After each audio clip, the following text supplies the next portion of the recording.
आज मी अशा ठिकाणी आले आहे की डोंगर भाग असूनही जिथे 12ही महिने पाणी असते. नमस्कार, मी सानिका पाटील.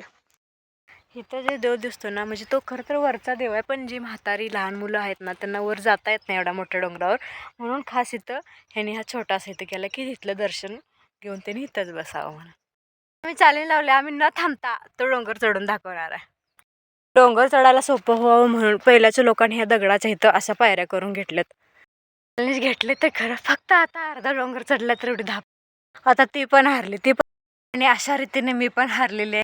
ते मग पाणी दिसतंय इथं 20 पडलेले, आणि जेव्हापासून 20 पडलेले तेव्हापासून इथलं पाणी कधीच गेलं नाही. 1972चा जेव्हा दुष्काळ पडलेला तरी पण इथं पाणी होतं. हे ऐकून मला तर लय आश्चर्य वाटते, आणि खरं खास मी हे बघण्यासाठी इथं आले. असं म्हणतात की इथल्या पाण्याने जर मटणाचं कालवण केलं तर ती लय भारी लागतं. आणि इथले आत्ताचे पुजारी बाबूराव माने आहेत. ते असं म्हणतात की हा घालाघालीचा मसोबा नव्हे, हा नवसाला पावणारा मसोबा आहे.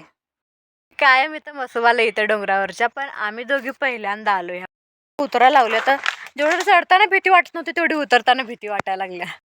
चालत चाललोय घराकडे. चला, आजच्या पुरतं एवढंच. भेटू नेक्स्ट व्लॉगमध्ये. बाय.